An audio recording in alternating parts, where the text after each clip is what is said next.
So Naruto Ultimate Ninja Storm Connections is not looking too hot right now. With a weak reveal trailer coming out recently, especially next to a goated Budokai Tenkaichi 4 trailer, Storm Connections almost looks dead in the water before it even announced the release date. On socials, people are calling it a cash grab or even a trash remake. Combine that with Bandai's previous fiscal record coming out recently, and you can see that anime gaming community is finally speaking with their wallets. So if you're Bandai, how do you fix this problem before your cash cow goes belly up? It's pretty simple really. We're weebs, not tsunderes. For starters, you need to boost two things: mechanics and quality of life. Most people know what mechanics are, so I'm not really gonna dwell on that just yet. Now, some of you may not know what I mean by quality of life, so let me break it down. Storm has had quality of life assets on top tier levels since the first Storm game, one being their beloved story mode. However, when Storm 4 dropped, they dialed back the quality by using slideshows for roughly 50 to 60% of the story. This killed the immersion of their game dramatically, which all adds to the longevity or quality of life. So that would be my number one on the list of quality of life improvements if I'm Bandai, which is a full cinematic story mode. But I ain't done there. Storm 3's story mode was a full one from start to finish. Storm 4, however, added adventure mode and split the story with that mode. This not only diluted the story, but killed the free roam aspect of the game. I'm talking no jumping, fixed camera angles, and repetitive walking. So much walking. So yeah, number 2 would definitely be bringing back Storm 1 style free roam, or if you want to go the full mile, Naruto Ultimate Ninja 3 and 4 style free roam is also available to pull from. Bandai, I hope you're taking note. Write that down! Because we got more to talk about. So now that we've addressed the story issues, next is the roster, which is honestly a freebie. All the support only characters from previous games, just make them fully playable. You know how many players would foam at the mouth if Mami Anko was accessible on release? And don't even get me started on the Shizune and Kurenai stands. They've been waiting for years. There are also characters y'all have in Storm 4 that are in a source code genjutsu, like Yuroi and Shikadai, and many others. Hashtag free my ninjas. With those characters alone, from Revolution, that's already 14 new characters. I'm not even counting the ones you have in Storm 4, nor the Indra and Ashura that you've already shown us, and whoever else y'all decide to add. Moving on, now that we have story mode and the characters accounted for, these next 4 will be pretty quick because I don't really see them happening, starting with customization.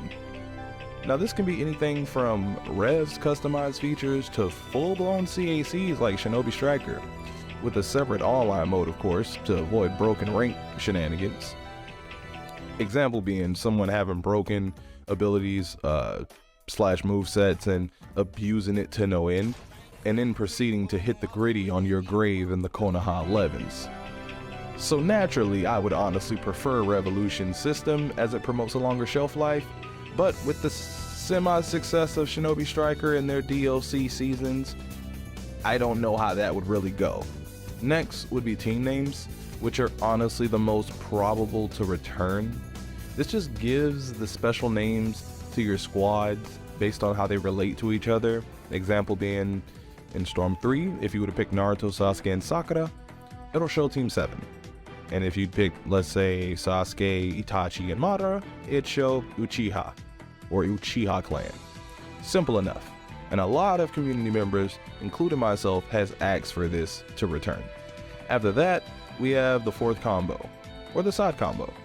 Storm 1 and 2, everyone had an extra combo, in addition to the up, down, and neutral that we all know and love now. If this is added back, it gives more substance to the game overall, because I can see ultimately new combos being unleashed and, you know, more freedom being involved.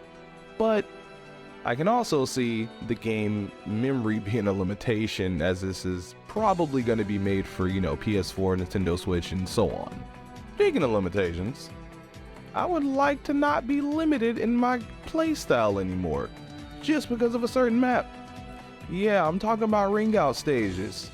I don't really see the need for them, as they only take away from the game's fluid play. 1 minute you're fighting at light speed, going dummy, and the next you're chilling at the Last Supper with Asuma and Hagoromo passing the blunt to Jesus. Like, are you kidding me? They can easily fix this by bringing in stage transitions like Clash of Ninja did. You'll lose some health, yeah, but still fighting ultimately, you know, a good battle while also getting the first scene to play on. Features like that keep the game feeling new and fair. As far as newness goes for these next features, they'll knock it out the park. Number 1 is a brand new ranking system, and shout out to Reanimation Hero for this one. In the Storm Online community, if you get the game day 1 and rank up to max rank before anybody else, you'll be number 1 and nobody else will pass you, ever. This is obviously outdated and needs a complete overhaul.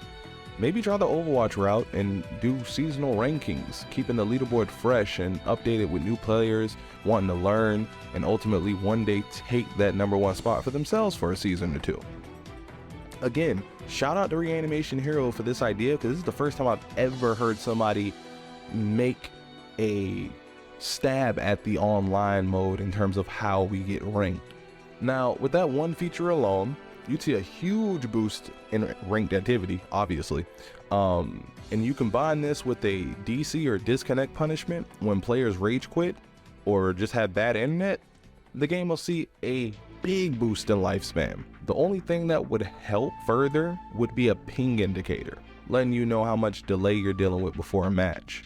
This helps waste less time dealing with terrible connectivity and more time for tourneys and endless battles. Speaking of those modes, please, I don't know who I gotta talk to here, CC2, Bandai, whoever, please add spectator to both. Or, you know what, screw that, all modes if possible, whenever you join a random tourney or endless or whatever the modes will be called. That way we're watching the fight right away. This helps not only the online community and replayability, but it also helps Bandai because they can host cash events so easy. The only thing left that could really boost the quality of life is adding wall fighting. Now, I don't know if CC2 didn't add it to the online because of the issues with Storm 4's, you know, current online scene, because it's in the story mode, but this feature would be so dope to see. It's like a stage transition, but on a lesser scale. This just keeps the battle entertaining while also giving a little boost to jutsu mechanics. An example would be Obito does an additional fireball in the story mode when he's on the wall. They could add this to other characters that use the fireball, like give them different jutsus and shit. Or give every character just the wall fighting ability, like the ability to just attach to the wall, box, and don't add any extra buffs. And everything's kosher dill pickle, you feel me? I'm Pickle Rick! Now, that's all the quality of life features I believe we want the most as a community. So let's run through the mechanics now. And I do mean run, because I kind of spilled a lot with quality of life. Number 1, leader switch hitbox adjustment. Whenever you leader switch into a combo and your opponent jumps, they still get punished by it. That's unfair to the person who were at the leader switch and is technically out of range. Patch it. Number 2, leader switch buffers. You kind of seeing a trend here.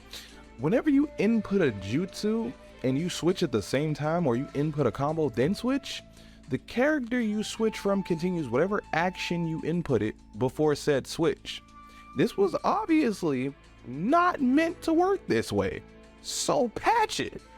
Number 3, counter switching. This is just like the first two, but way more dangerous. If you counter, then on the opponent's contact with said counter, and you switch, it leaves them completely open for like a second, I want to say a half a second to a second, for a complete punish. The counter was not meant to be used like that. So please, Bandai, CC2, well, I guess this is more of CC2's department, patch it. Number 4, stun locking. This basically allows somebody to trap you in a combo, or basically do a piece of a combo, and because of the way the character is structured, they trap you and you're unable to move or block, and it's just bull crap, bro. Like, I've had many online matches to where I've been stun locked after I've been, you know, on somebody's head top, like on a bumper, and they just stun lock me with a combo and I can't do shit, and next thing you know, that's the game. Please, this is killing your current online experience. Hatch it. Number 5, shorten the range characters combos. Shino, Tamari, etc. need to have shorter square combos where you can input circle combos and mix up different moves, kind of like Kid Shino. It'll allow for range characters to really, you know, not be as toxic, as well as, you know, honestly stay viable to use.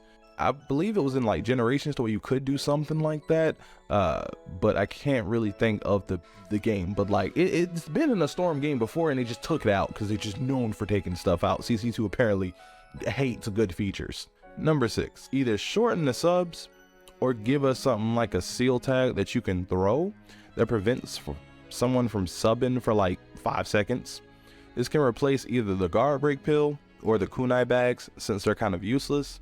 There's no worse feeling than getting somebody out of subs into a combo and then it just regens their subs mid combo so they can escape.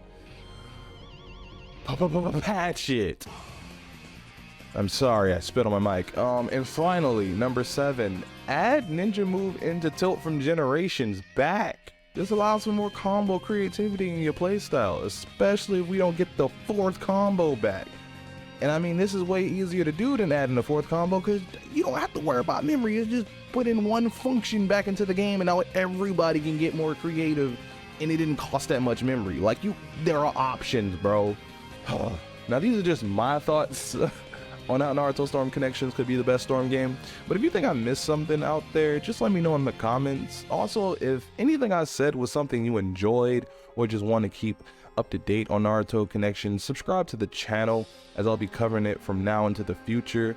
With that being said, this has been Black Cat, and I'll see you guys next time.